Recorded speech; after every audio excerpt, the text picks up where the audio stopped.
Hello, good morning everyone. This is Shiva from Soundbox Irrigation Design Services. So we have discussed many topics so far. So today I'm going to discuss about irrigation design, which we are mostly aware about, uh, which we are doing daily. Right? So, okay. So I'm going to just brush up what is the factors we need to consider when we are going to install or design an irrigation system. So hope you will enjoy this topic. If you have any doubts, you can always ask me.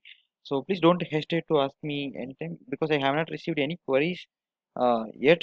But I am looking for that so that it will be a good discussion uh, between us. So let's get into the topic.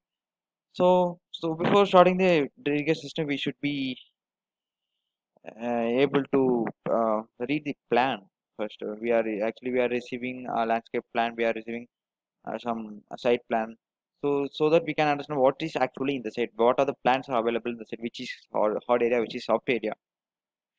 These are the things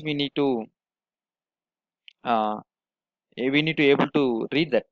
So okay, so first of all we need to create that, whether we actually we are currently we are receiving these first one plot plan design, we are receiving this from our client because we are not able to visit the site, right? And but second one, the system capacity, this also we are also receiving from client. But what if we have that in, if we need to calculate these two things? So I will cover these two things in the coming sessions.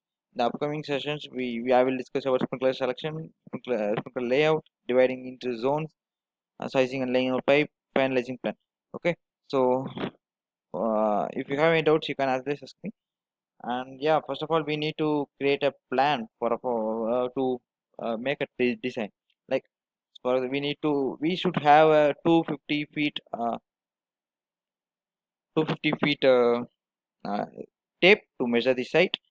So this is actually pretty easy if the area is like square or rectangle in shape. So if the area is like a curve shape, then obviously it is very difficult to measure that as well. So we need to but measuring a preparing a layout is a separate topic. I will discuss that in one more session. So we need to make that plot of plan. After that we need to scale this, 1 inch is equal to 10 feet or 1 inch is equal to 30 feet. We know that we are receiving the scale in our client's fly. So we need to create that as well, so that because we cannot mark a 30 feet line in a single paper, so that we need to convert that 1 inch into 30 feet so that we can uh, plot that area in a single piece of paper. So this is how we need to prepare this plan. Next is measuring design capacity. So first of all, to measure the design capacity, we need to measure the pressure available at the uh, pipeline. Whether it is a city water line, pump is completely different. But I am talking about city water line. So we need to measure this pressure available at the city water line. So just connect the pressure catch and note the value of pressure reading P in PSI, because our clients are using the value in PSI. So in our country we are using kilogram per meter centimeter square, but in US majority of the US and Canada they are using PSI value for pressure. So just insert this pressure gauge in the city water line and measure the available pressure, maximum available pressure. So you can get the pressure gauge from any local plumbing shops. So it is handy to, it's a uh, mandatory tool for an irrigation professional. So after that, measuring the static pressure, we need to consider this. Uh, we will have a value of, so like say we have a 50 psi, uh, 50 psi reading in the 50 psi pressure available in the uh, city water line. So if we have 50 psi in the line, so we will have to consider the sizes of water meter. For example, there are different sizes of water meters available here: 5 by 8 inch, 3 by 4 inch, 1 inch, 1.5 inch, 2 inch water. This is the water meter we are majorly using in our design. So we know 0.25 to 20 GPM, 0.5. This size is allowing this range of flow, and this size is allowing this range of flow, and 1 inch allowing 0.75 to 50 GPM, and 1.5 is equal to 100 GPM. 2 inch allows the 2 GPM to 160 GPM. So this is the um, uh, flow range for different sizes of water meter.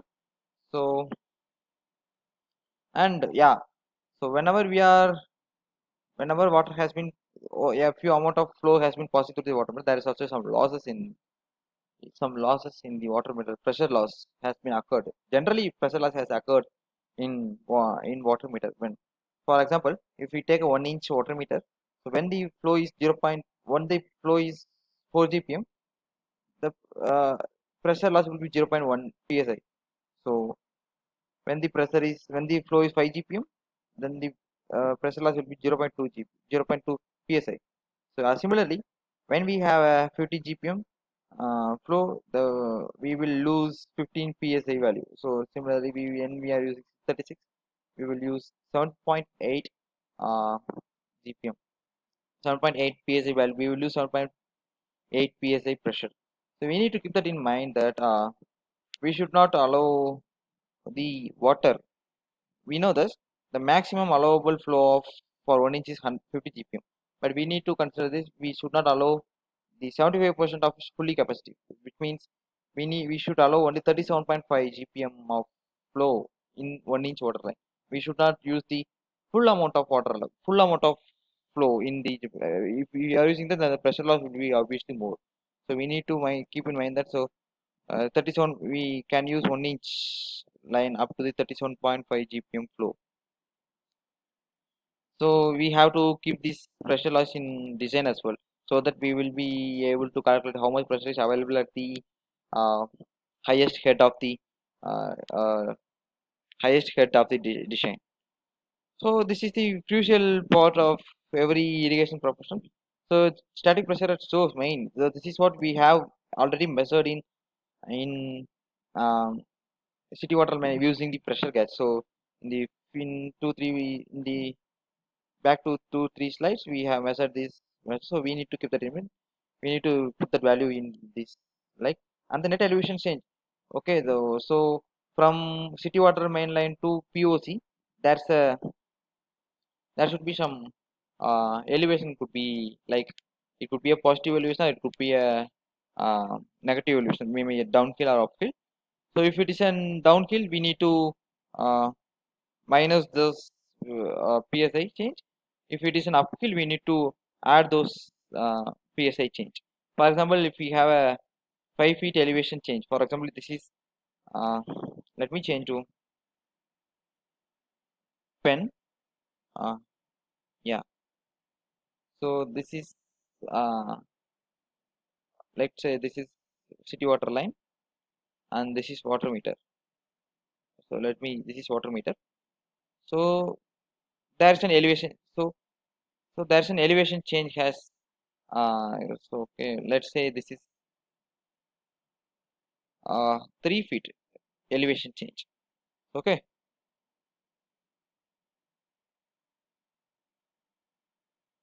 so when we have 3 feet elevation change, obviously we need there will be some pressure loss when there is an uphill elevation change. Similarly, when we have downhill elevation change, there will be pressure will be added to that, because due to the gravitational forces, pressure will be higher according to the elevation change. So okay, this is water meter, this is city water line. So we need to keep that in mind, elevation change as well. So in this case, we are just 3 feet elevation change. So we will put 3 feet in this elevation change.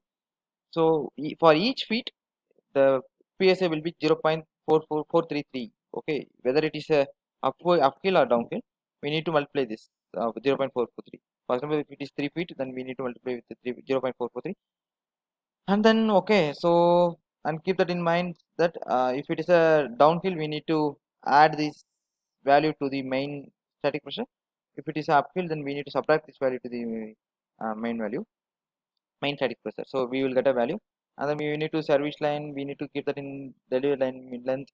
We need to keep that in mind of water meter sizes, and if we have isolation gear, we need to we need to note this as well. And other in the sense back fork perimeter or size of black fork perimeter we are using, or any other thing. If we are using flow sensor, we need to keep that. We need to add this as well in this design values as well. Okay, so pressure loss through water meter.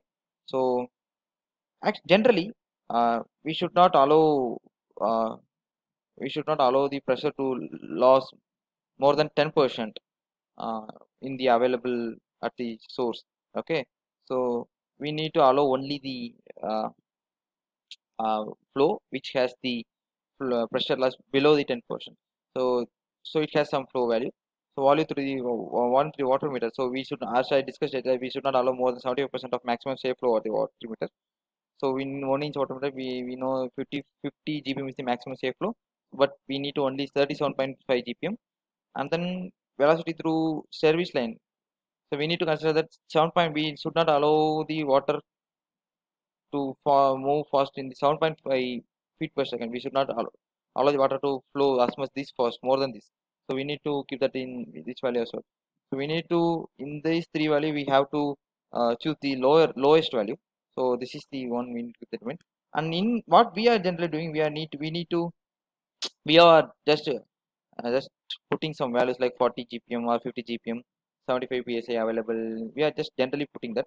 So in that condition, we need to just change this water meter or service line sizes according to the flow requirement. For example, if we need a 50 GPM, then we need to change these sizes of water meter and service line sizes. So that we will get a uh, required flow GPM. And then then we will get a design capacity. We know that there will be some friction loss in the service line, there will be friction loss in the delivery line, there will be a pressure loss in water meter as well. As I discussed earlier, if the uh, we know if you for each flow there will be a specific pressure loss in uh, there will be a specific pressure in every water meter that we need to be added here. If there is any isolation, we need to add this as well. If we have other pressure losses, like we know we are using backflow preventer, it causes a lot of pressure loss. We need to add that as well, and we need to add the total amount of pressure loss in this value. And so like, okay, and then we know static pressure at the POC we have measured at the pipeline. So we need to put that first we one calculator, and then subtract the amount total pressure loss from this value. Then automatically we will get the amount of pressure available at the POC. So this is the things we need to consider in uh, irrigation design. So hope you will who you enjoyed this topic.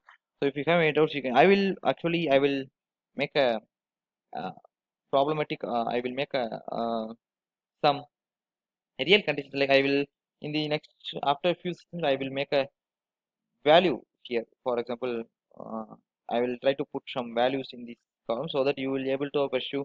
Okay, this is the condition. This is where the pressure loss has occurred.